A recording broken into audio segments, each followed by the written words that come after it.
the drill is we're trying to estimate the population. So we capture some, and we put a little nick on their head, and we release them. I got that. Okay.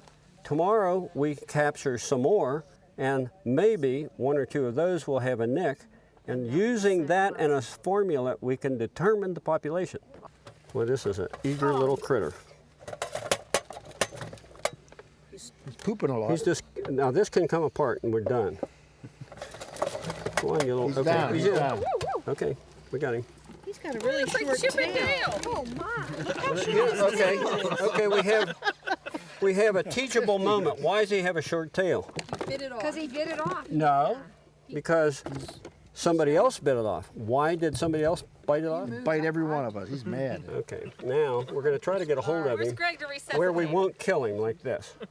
So where am I supposed to shave him now? So now, Right behind his head. shave. On top of his head. Okay, he's marked. Okay, he's also he looked like he was going. I thought, oh, here we go, the dead chipmunk. Okay, successful completion of drill. Done. Nobody complains about work. Nobody complains. We sort of leave our families behind, and we don't have telephones. We have one telephone, but we don't have TV, radio, newspapers. You sort of drop off the face of the earth for 2 weeks and just enjoy nature and your friends and the experience. It's almost like a 2-week pajama party in your tent with your friends, and it's just a good getaway, a refresher. Let's go down to good old TA and rustle up some snakes and salamanders. There's always something new to put into the stew. You never dare to ask what they added to it last. It's not far 100 miles or so. You'll never find it, although you look at notes both high and low. Nobody knows what time it is. We'll stay until the dawn. We won't go home until morning down at good old TA.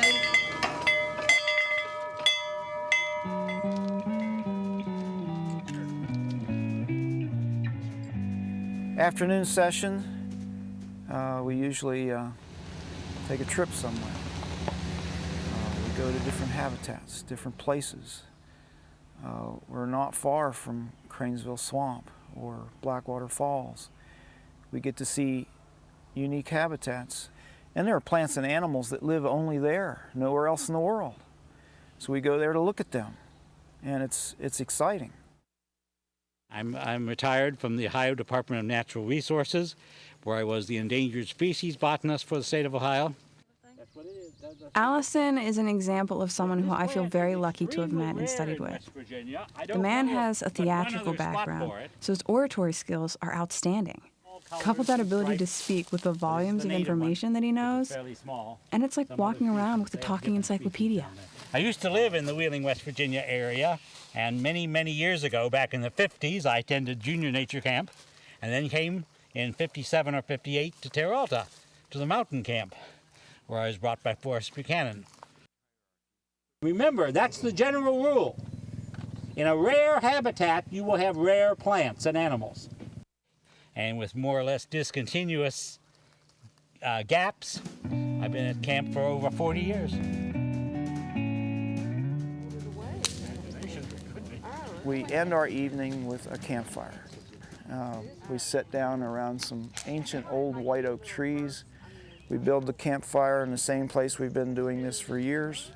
And my whole life, I always wondered, how can a poison snake drink water? Well, how don't they drink their own poison? So I wanted to find out, so I followed him. That rattlesnake started going down, moving his jaw around, and his teeth came out. You know how Grandpa takes teeth out, put them in a jar? Well, he did the same thing. He left his poison teeth laying on a rock, and now he looked real funny. And he went down the creek and got himself a drink just like a goose, you know, took a mouthful of water, let it run down. There's something magic about sitting around a fire. People have done it for centuries, and you sit around and you watch the flames flicker on the wood, and we sing songs and we tell stories, and we share observations of things we saw today. out in the natural world. And it's a great way to quiet down and calm down and get ready to sleep.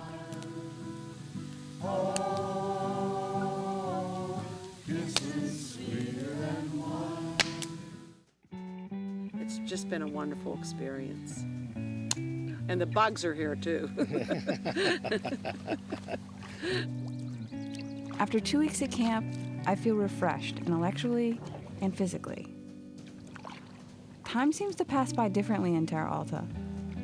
While exploring the camp and the surrounding areas, there are these moments that resonate and linger. There's something powerful about being totally immersed in the natural world. All our senses are engaged. Learning becomes a way of life.